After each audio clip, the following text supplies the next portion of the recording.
All right, let's go now to foreign editor of The Australian, Greg Sheridan. Greg, thank you for your time. I want to get into some domestic issues about our own defence capability, but give us the latest on Israel if you can. So, Peter, the latest seems to be that there's negotiation back and forth about whether the pause in the fighting and the hostage release will continue for another couple of days. The Israeli government is saying if Hamas releases all the women and children, they'll keep the thing going for another couple of days. Some of the women who are in captivity are Israeli soldiers, and there's no sign that Hamas will release them yet. In a typical act of cruelty, it has released sometimes children without their mothers and intentionally separated families.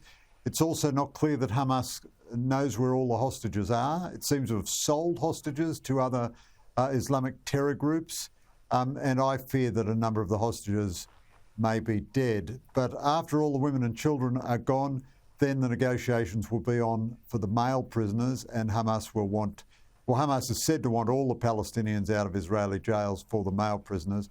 That's going to be very, very messy, dark and intense negotiation. And a resumption of fighting, what's going to happen there? Well, I think Israel has to continue the fighting because it cannot go back to a situation where Hamas controls the Gaza Strip. Otherwise, it's just asking for October 7 to come again and for other forces on its borders to do the same thing. So I think Hamas will try to string this pause in the fighting out for as long as possible in the hope that Western pressure stops Israel from resuming the fighting. But I don't see how Israel can possibly continue just as a normal nation. I mean, 250,000 Israelis are internally displaced from northern border towns and southern border towns. Israel can't function as a normal nation if Hamas is in control of Gaza. I think that they will just have to resume their campaign. But Hamas, this is a very delicate tactical battle now. Hamas will try to string this out for as long as possible to make the political pressure on Israel unbearable. But what would happen then, I think, would be very murky. Let's go to domestic affairs. Reports today, or an announcement today, that the strategic response has been put off until next year. You wrote a cracker of a piece on the weekend, Greg, on Saturday. I really laid out how terrifying our defence preparedness is in granular detail. What did you make of the announcement today? Well, I just think it's pathetic. This government has become pathetic on defence. I was criticised by Conservative friends for being too sympathetic to Albanese when he first came into office, but he said all the right things. He gave wonderful speeches in opposition. He said he knew that the situation was urgent.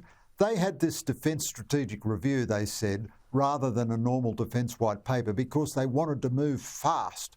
But what happened at the end of this defence strategic review? They just announced 8 more new reviews. Now, the review of the surface fleet has already been presented to them, but they say they're not going to respond to it until sometime next year, probably March or April.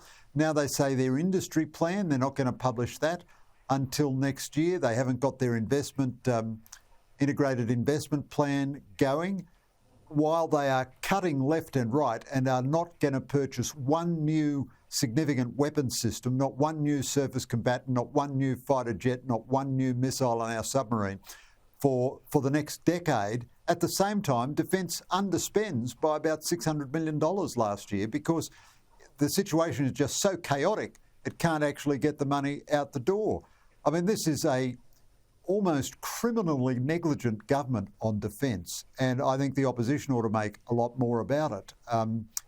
People would be shocked to know how little we are doing. The Albanese government seems to have come to the view that because it talks a lot about AUKUS, that's enough. It doesn't have to do anything more on defence. And I'd have to say, finally, the Morrison government had come to that position too, and it's a terrible sellout of the nation. We are just completely reliant on the Americans for our security. I'll leave it there, Greg Sheridan. Thank you.